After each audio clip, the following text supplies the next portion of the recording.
What's up, ladies and gentlemen, and welcome back to another Let's Play Europa Universalis 4 with our Russian imperialistic campaign. Now, we are on the 26th of June, 1458, and what we're doing is we're in a period of reconstruction. We are obviously just reaping the benefits of our previous conquests. Obviously, some provinces from Novgorod. We have finally finished our annexation of Rostov. And basically, all we're waiting on is we have a lot of money, but we don't necessarily have a lot of reserves or a lot of manpower. We have a variety of rebels that are most likely going to spawn. However, I do plan on raising some of the autonomy and maybe even stationing a variety of troops over these provinces. And the idea is to basically maybe not improve the autonomy in all of these areas, but subsidizing some of our troops to relieve some of this unrest. So as you can see, 24,000 troops is absolutely insane. But if we went ahead and we improved the autonomy in Novgorod, I mean, this would immediately go from 24,000 troops down to 19. So other than that, the entire goal, we're gaining some manpower. We're either going to go to war against the Great Horde or Kazan. Obviously, I do want to go ahead and declare war on Novgorod, but we can't until the December of 1469. We have another grand ball in Moscow.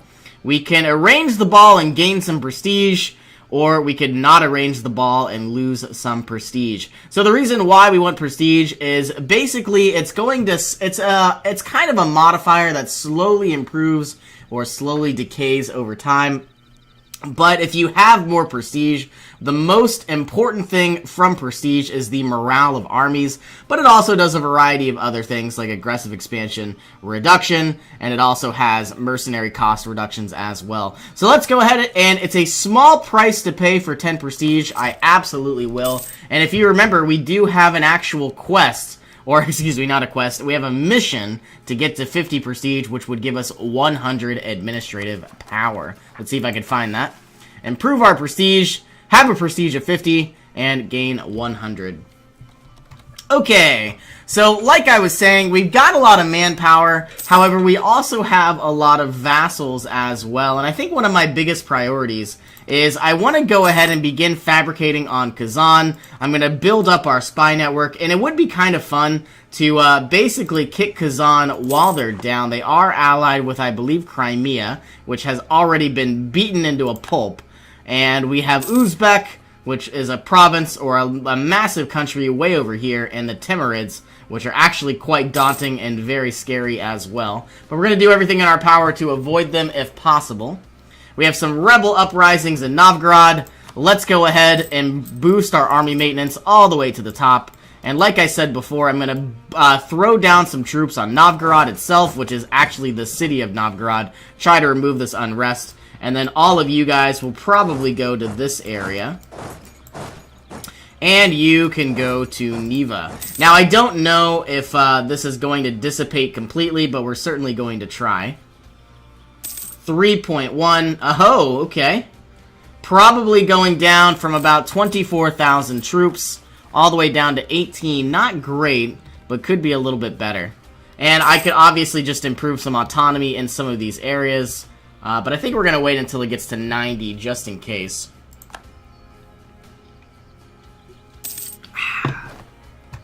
Sorry, I had to get a sip of my Coke.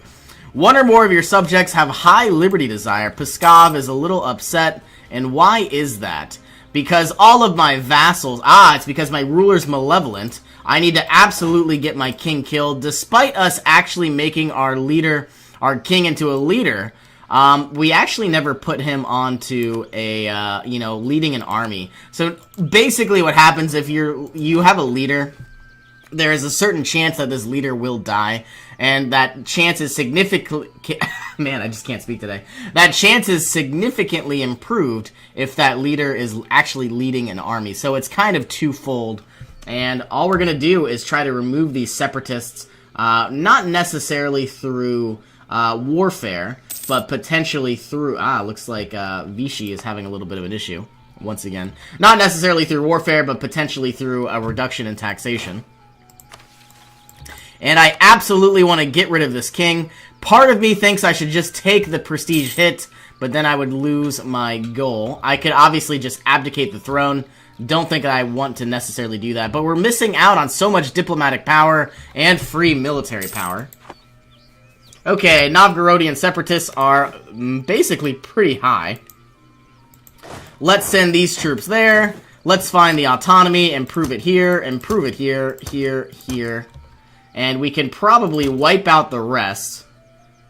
But we obviously need to try other means first. Okay, so here they go. Novgorodian separatists in 9 months are going to just wipe away. Still have the Odoyev separatists as well. And all we really need to do is station some troops on there. The devastation from our previous war is slowly but surely regrowing, dissipating, and therefore regrowing the economy. And I really, taking attrition that is unnecessary. There's not enough food in these provinces, supposedly. Alright, you're gonna go down. Is it still enough? Yes, it is. So what we're gonna do now is basically throw down some claims, potentially on the province of... It's obviously the country of Kazan, but I do want the city of Kazan as well. That's Penza, here's Kazan. Our annexation of Perm is going along nicely, or coming along nicely. And we are about to remaneuver a lot of our troops in about 4 turns here. Looking at Odoyev. 2.1 unrest. And it looks like we actually have reached our maximum sailor limit. So we might as well begin investing in some very weak galleys. They're not very expensive. Wow, they require 100 sailors. I could have swore it was 50. So this is going to be a very long time producing our, naval capabilities. If I had more, coastal provinces, I would accumulate more sailors, but unfortunately I don't. I no longer see Novgorodian troops. Let's go ahead. We're allowed to have 16,000 troops, so I will move 15,000 to Oka. And you are going to go down to this province. And we are about to declare war any moment now. Obviously, we want to prepare. They're in a war themselves against Nogai, which is actually quite nice. So that means we don't have to lose as much manpower. We already have a claim on Kazan. Let's throw a claim on Penza. And once these rebels dissipate... probably bringing them down to about 30%. I also want to go ahead, we're going to declare war, but I also definitely am going to need the standardized pikes. I'm actually kind of surprised that we lost that battle against Novgorod, so we do need to try everything in our power to ensure that doesn't happen.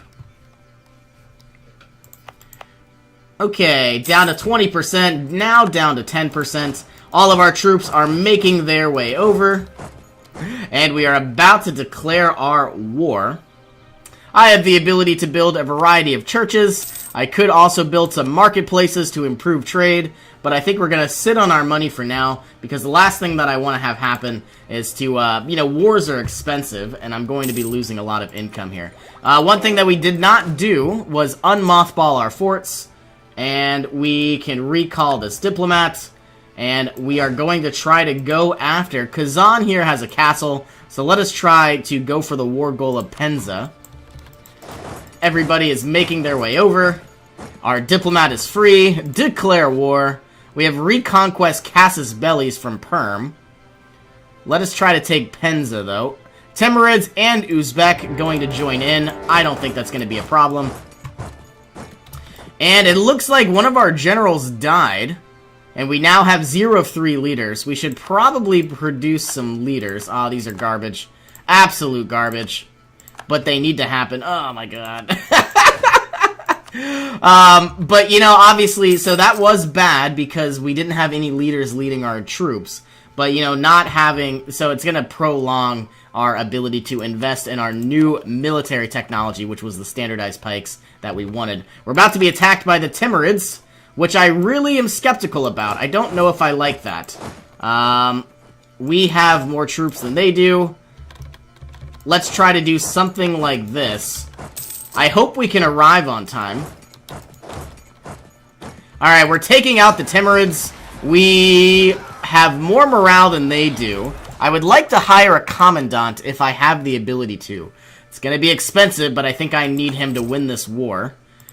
Basically, a commandant gives us discipline, and therefore our troops will fight much more, you know, not necessarily longer, but they fight harder, which is really, really good. I also would like the annexation of Perm to hurry up. Yikes.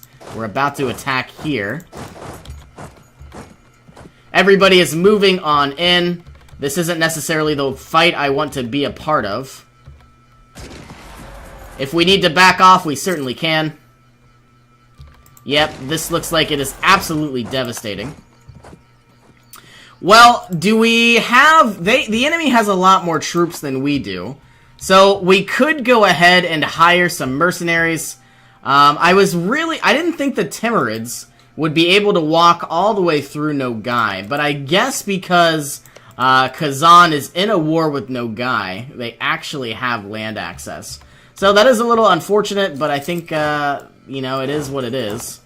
We are now at negative manpower, too. We've been insulted by the Great Horde. All of our troops are trying to regrow over time. We've lost our... Ooh. Looks like our vassals are about to be attacked. This isn't working too well. I might try to go ahead and get a white piece. Oh, you know what else I could do? Is I could... no, I was going to try to get a bunch of Streltsy regiments... And we would basically get 7,000 additional troops. I have a lot of money, but we're losing 12 ducats a turn. I don't know if I like that either.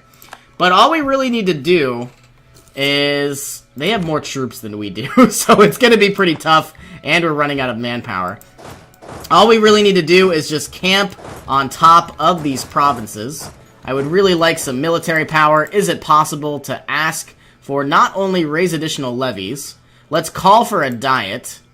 We are also going to raise additional levies, 3,901, and we are also going to demand military support. Can we improve our standardized pikes? No, we can't, but at least we have a lot more troops. Okay, the enemy has a negative penalty. We are now going to try to swing in and try to do some damage. Not only do they have -1 terrain, but they have a -1 crossing penalty. I hope we arrive on time. It says the 15th of January. Can we arrive? Yes, we can. We have arrived on time, and we have won this battle. And supposedly our general has done well and gained a leadership trait, which is nice.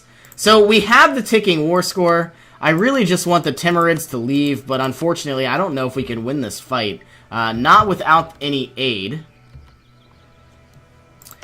This is going to be pretty tough. I think what we're going to try to do is get a white piece, unfortunately enough. We have the war goal, but we're running low on resources. Obviously, losing 8 ducats a month is going to take its toll. Uzbek is doing some damage. Maybe trying to remaneuver our troops and wiping out these units might not be such a bad idea. Alright, we're going in. How many units are we about to lose? I don't know. We've lost about 1,000. They've lost about 1,000. I'm going to grab these troops, send them southward. And we're winning battles. We now have a positive war score. I don't know where these Uzbekian troops are running to. I would like to obviously siege down Kazan. I'm also a little worried at the same time. And once again, we have another negative event. Unhappiness among the merchants. I obviously don't want to lose permanent mercantilism, so we are going to lose some diplomatic power. And here we stand. Can we do anything beneficial for the time being to improve our war goal?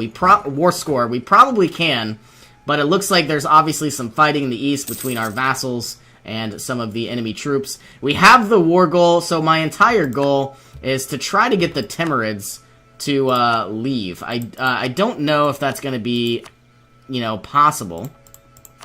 And we are kind of getting closer to a white piece with Kazan, but it would be nice. Yeah, we're at 0 manpower. We probably, you know, went too far on this conquest. But who knows? We'll see exactly what happens. I don't mind going into debt. I would really like to have some Streltsy. And unfortunately, I can't hire any for 2 more years. Technically, I guess 13 months. And let's send you here, let's send you there, and you are going to go here. We have 3% war score. We had about 5% not too long ago, and it looks like Kazan did win this war against Nogai, and they took a variety of smaller provinces. I'm gonna need an alliance sometime soon if we hope to destroy the Timurids, and it looks like the burghers, growing cities, request privileges. Now, if we give a city to the burghers, which is obviously the bourgeoisie, we're going to take a little bit less in taxation, but for the rest of the game, that particular province is going to have 2 extra taxation. So it's kind of like a double-edged sword, but we're going to gain some loyalty as well, so I absolutely will do that. One thing that I want to do now is siege down Kazan. I'm just very worried that it might not work as well as we had planned. And we are at negative troops still, negative 2,000. Obviously, the siege is going to lose a lot of, troops as well. I would like my king to die, then having our heir take over. And now we have the Pomgestia reform. We could gain more morale of armies for the next 25 years and reduction in military tech. Or, for the next 25 years, get institution spread and trade efficiency. I am in a middle of a very bloody war, and I need everything I can, so unfortunately we are going to have to do the morale of armies. Normally I would have done for the trade efficiency and the institution spread, but I don't know how this war is going to turn out. It looks like we're being sieged down. So if we could somehow remove Kazan, or at least the city of Kazan, from this threat, we're going to obviously try to respawn to the Uzbek and the Timurids as well. I would like to get some white pieces. Ho-ho! The Timurids no longer want to be fighting against us, which is good news. And now I finally think I can win this war. The Timurids are gone. I can easily remove all of these units. That is good news. I'm going to use some Streltsy as soon as they're available. 7,000 troops are going to try to wipe out and clear up whatever we can. Unfortunately, we are out of manpower, and it looks like the siege of Kazan is not going that well.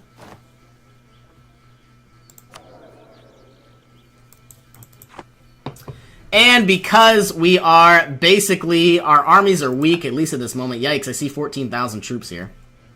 And because our armies are weak, at least at this point in the war, our vassals believe they are a little bit stronger than us. And so provinces like Pskov may necessarily not come to our aid when they should.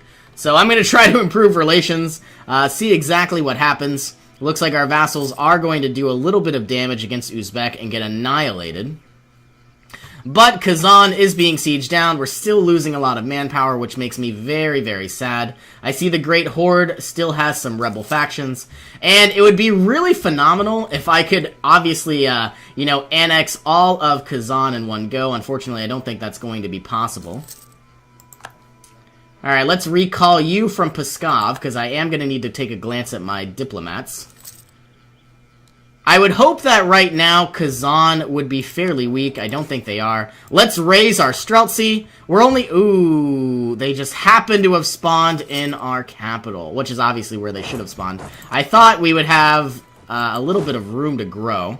Let's go ahead, because we don't have any manpower, let's consolidate these regiments, and I'm going to send those units to their deaths in just a minute. Let's go ahead and take the prestige. Exactly what we needed. Now we have positive 50. We've unlocked improved prestige. Part of me wants to unlock the national ideas and the standardized pikes. Let's get the national ideas as well. And now we have much better troops. I'm a little scared because we probably should not have done that just yet. Obviously, the morale has dipped substantially. But we've also unlocked our very first free slot, the humanist ideas. And I think what we're going to do is, we've unlocked our very first idea group. And though I could pick any idea within this group, I'm probably going to go with humanist ideas because I don't really like dealing with rebels. It's not going to substantially remove every rebel in the game. It basically just makes it harder for them. I'm going to have to stack these troops because I don't want to get attacked. It's going to make it harder for them to revolt, which therefore makes me feel better. We're about to be attacked in 2 provinces. I'm going to move these units away. And it looks like we now have the integration of Perm, which is nice. And we are about to try to do some damage. Let's wait until the 1st of next month. And I would like a white peace with Uzbek. And then I absolutely 100% need to regrow my economy. This is going to be a dangerous battle, but I think the enemy here is going to have a negative penalty, or not. We'll see what happens. Can we get a white peace from Uzbek? That is our question. Not yet, but we're very, very close. And I would like my vassals to do a lot of damage. Don't know if it will. We're down 13,000 troops. This is very dangerous, and the Great Horde looks like they are going to try to spawn some troops. If I improve the autonomy, I can prevent this rebel faction from rising altogether. And let's go siege down what we can. We are down so many troops. Makes me incredibly nervous. If we get attacked right now, we would have to take out a lot of loans, and I don't like to be in these type of situations. Okay, let's see if we can get a white peace from Uzbek now. There it is. We don't have to deal with these troops, even though I don't see them anymore at all. We have 99% war score from Kazan, and we are now going... I would like to take as much territory as I can. Don't think it's necessarily possible. So now, let's go ahead and grab some more land. And it looks like coalition from the Great Horde, Novgorod, Nogai, and a few other provinces. What if we released Perm? And obviously we annex Perm, but I would like to release Perm. Do I have the ability to get 2 vassals? Yes, I do. I think I'll try to do something like this. Take Kazan, take a few other provinces, and something along these lines. Looks like they are willing to accept, and the coalition between Novgorod and Kazan is going to join, but I think we could easily fight them both back. What we need to do now is try to get both of these units. All we really need to do is basically get both of these countries under our control. And so let's go ahead and end this episode. Thank you all for joining me. Hope you all have an awesome day. I will see you in our next adventure.